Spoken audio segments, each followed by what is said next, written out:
Hi, hello, and welcome to this tutorial on extend or pay demands under URDG 758. Today, we will be break down what these demands are, why they are made, and the detailed process of handling them under international trade finance rules. So, let's start it. An extend or pay demand is a request made by the beneficiary under a demand guarantee, requiring the guarantor to either extend the guarantee validity period or pay the demand immediately.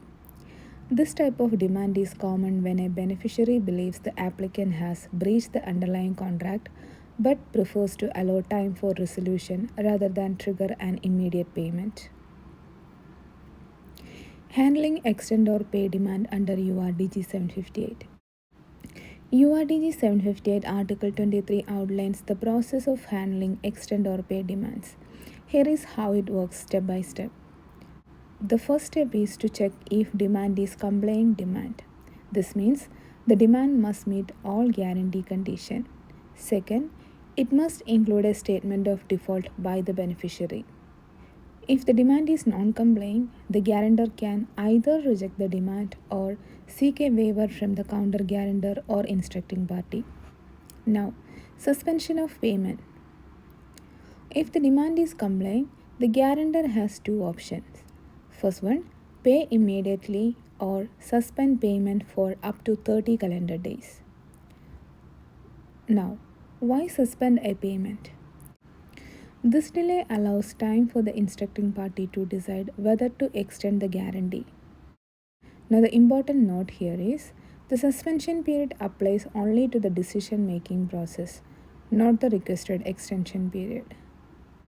Guarantor should inform instructing party or the counter guarantor if applicable about the suspension period. Also, it is recommended to inform beneficiary so they know when to expect a decision. Under URDG 758 Subarticle 23C, this notification also fulfills the guarantor's duty under Article 16 to transmit information.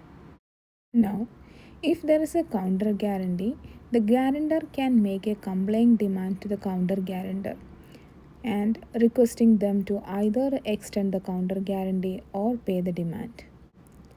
Now, the key timing rule here is the counter guarantor must suspend the payment for a period that is 4 calendar days shorter than the guarantor's suspension period.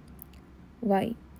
This ensures the counter guarantors make a decision before the guarantor's deadline can extend the guarantee.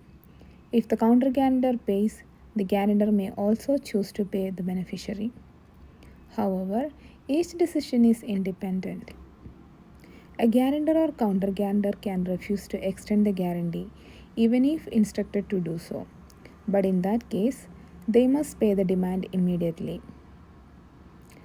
Under URDG 758 Subarticle 23F, once a decision is made, the following action must happen without delay. First action is the counter guarantor inform the instructing party. Second, the guarantor informs the counter guarantor. And finally, payment is processed if an extension is not granted. In summary, handling an extend or pay demand under URDG 758 involves checking if the demand is complying, suspending payment for up to 30 days if needed, and informing the instructing party, counter guarantor, and beneficiary, and coordinating counter guarantee decision and making final decision whether to extend or pay. The best practice is always act without delay to avoid legal and financial risk. That's all for today's tutorial. If you found this video helpful, like, share and subscribe for more insights on URDG 758, trade finance and demand guarantees. See you in the next video. Till then, take care. Bye-bye.